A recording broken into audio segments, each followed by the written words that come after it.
Spoke to you a year ago here before this, so I guess from there to now, obviously you had that one fight against RDR, but I guess outside of fighting, just how's life been and everything, like just outside of camp? Wow, that's a really nice question.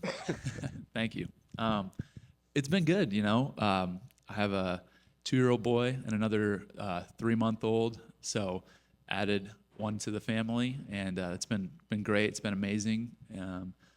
But yeah, other than training and focusing on fighting, which is 95% of my time, been able to spend the rest of the time with family or outside hunting, spending some time in the outdoors. But yeah, been good. Think that yeah, just excited to be here. So looking forward to this weekend. I was going to ask this later, but since you kind of brought it up, you've been preparing for the high level competition since you were like single digits in age to now. So I guess, do you feel burnout at all, just constantly thinking of the next guy you have to either grapple or get into a fist fight with? I don't, because I think it's the biggest passion that I have in my life. It's something that I'm just so excited to do, and I'm really grateful that I get to make a career out of this and go in every day and train. I was thinking the other day that it's really interesting because I'm basically doing the exact same thing right now that I was doing at 5, 6 years old. I just don't go to school, but other than that, like I'm pretty much in the same routine that I've always been in, and I enjoy it, and it's really fun for me. And every day, my favorite part, other than hanging out with my wife and kids, is being able to go train and go to practice. So that's what I love doing.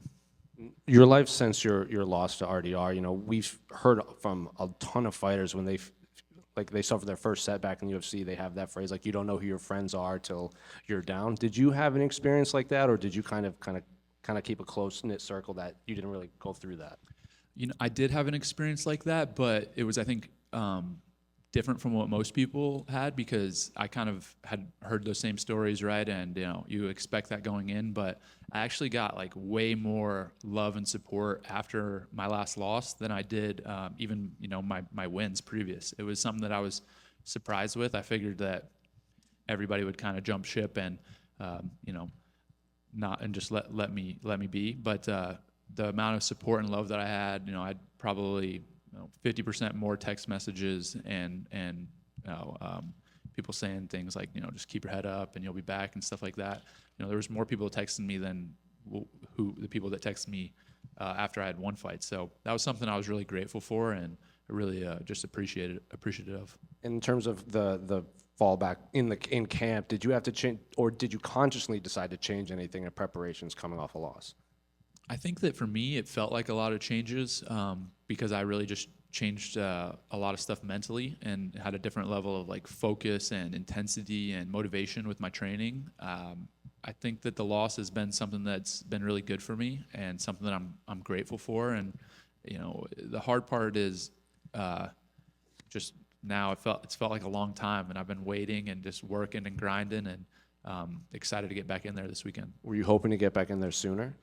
Yeah, I definitely wanted to get back in sooner, but things work out the way they do. There's a lot of other moving parts other than myself and what I want. So, I'm grateful to be on this card. I think it's definitely one of the biggest cards of the year, and in my opinion, probably the best card of the year as far as matchups. So it's a great opportunity for me. What do you make of the matchup with Rodolfo? Because obviously facing Paul Craig with his level of jiu-jitsu is one thing, but the accolades don't get much better than Rodolfo.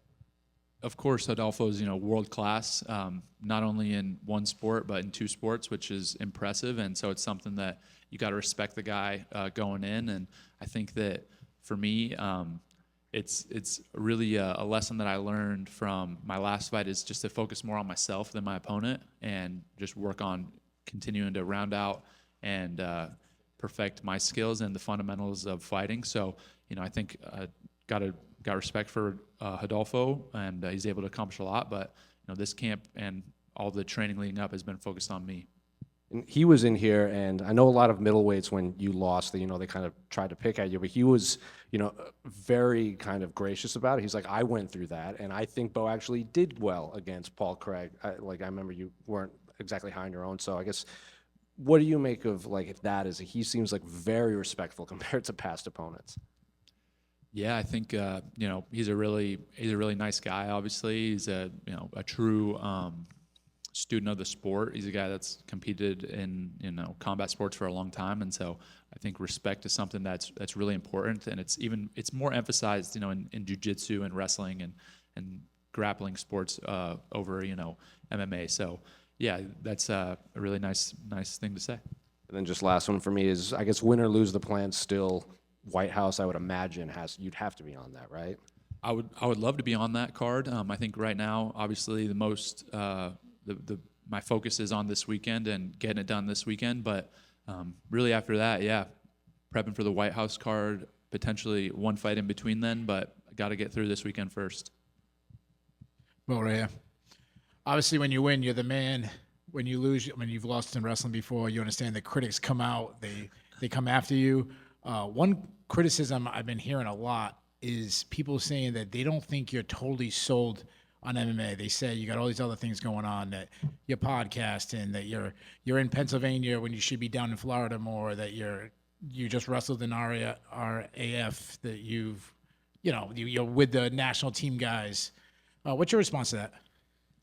I think anytime there's criticism, you can take it personally and let it be a hit to your ego, or you can look at it and analyze it and try to be unbiased. And I feel like a lot of the stuff, there's some truth to it. So it's like, you can maybe look at it from that way or perceive it that way, and maybe there is a little truth there. But I feel like it's really lacking the whole picture. And at the end of the day, I'm going to live my life the way I want to live my life. So nobody's going to tell me what to do or how to do it. I'm going to make those decisions and do what I think is best for me personally. But that being said, I think that I don't really approach the critics and the observation of what they're saying with like malice, or I feel like, oh, like these people are attacking me, like it's me against them. It's more just like try to observe it in an unbiased way and just see maybe there is some truth to that, or and to be 100% honest, most of it I don't even hear, so I'm not really super worried about it. Obviously, those who are picking against you, the thing they point out is obviously how great Rodolfo's jiu-jitsu is. A lot of people are saying like it wouldn't be wise for Bo. You're the best wrestler in the UFC, but for you to go for a takedown, if the chance is there, will you go for a takedown? Yes. Yeah, definitely. If it's there, I'll go for it. I think, I'm just excited to fight. I feel like I've made huge gains this camp. This is from my last fight to now. I feel like the biggest improvements I've made in my entire career. So, looking forward to showing all my skills. Just two quick ones for me. Any update on Carter Starachi? I know he talked about fighting MMA. I know he's a teammate of yours. Can you give us an update? Yeah, I think Carter is trying to figure out what he wants to do. He's an unbelievable athlete, one of the most talented guys I've ever been around, and whatever he decides to do, he's going to be successful at. Whether he wants to be an Olympic gold medalist in 2028 or whether he wants to fight, either way, he'll, be successful. And he's going through a very similar period as to what I did post-wrestling career, where it's just a transition of trying to decide what you're going to do. And there's a lot of thought that goes into that because it's an important decision. So I think he's just taking some time and figuring it out. Then my last question, obviously since we last saw you fought, Gable Stevenson has fought MMA and just had a bare knuckle match. What's your response? What do you think of how's he doing? He's doing great. I'm excited to see Gable in MMA, and it seems like he feels like it's natural to him. So, I think that for him, competing at a high world-class level is inevitable, and he's just going to hopefully continue to improve and get better. And yeah, it's great to see wrestlers like him compete in the sport because we haven't seen really truly high-caliber guys transition for a long time. I think it's going to be great to continue to watch his career.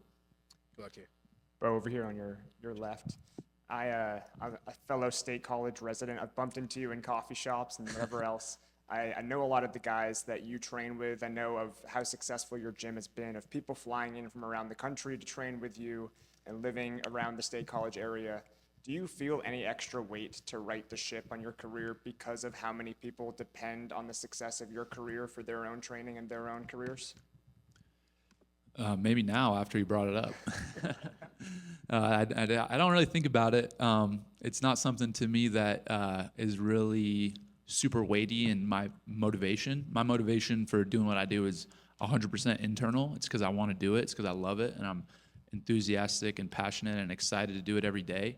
I think that, you know, when you're always thinking about the pressure and thinking about what you're going to do and just internalizing every thought, it's like it's a tough life to live and it's a lot of stress. So for me, I'm just doing this because I love it, and I feel like all the support that I get from the community and from people around me, I'm just incredibly grateful for, and I'm happy to represent them, you know, hopefully in a positive way, and yeah, I feel grateful for it. Speaking of that community, I bumped into a guy a few days ago who shared a picture with me of a group of men laying their hands on you and praying for you, I think at Calvary a few days ago. What has been the community like? You talked about it a little bit, of the guys that have rallied around you since the loss, but in the last couple months, how much more important has family, some of that community, even friends outside of the fight game, how important has that been?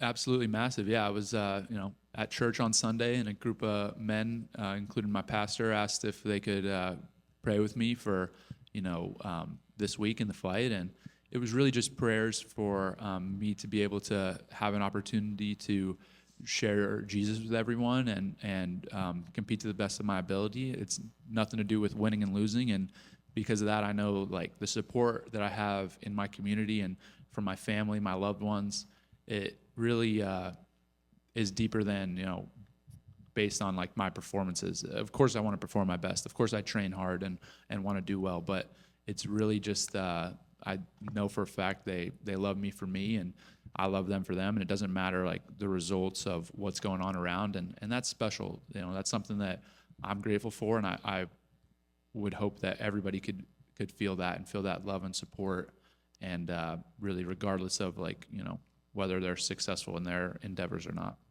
And then last one for me, a year ago you were here getting booed by the MSG crowd for taking all 15 minutes to beat I still think they were just saying, Bo. I'm pretty Either sure, way. guys. But They were now, just chanting obviously, that. a year later, it's a totally different story. And that ascent hit a speed bump. But when you look back on your first few years in MMA, is there anything that you wish you would have done differently? When you look back at the fights against Craig, or you look back at some of your first few opponents, do you wish you did any of that different? I think that the only thing I would do differently is, you know, I made a pretty arrogant comment on Ariel Helwani the first time I went on that, of course, I would be on the main card. So a lot of people have given me a lot of flack for that. And it finally, you know, your guys' wishes were fulfilled. So be headlining the prelims. So congratulations, everybody. But no, honestly, everything I would do is I would do it the same, and I'm grateful for it. Bo right here. Bo right over here. Do you think that, all the way back, do you Gotcha. think that this fight gives you the opportunity, and do you feel more motivated to show the world how great you are just because of some of the things, like this fight seems like the perfect opportunity just to remind people, if you will?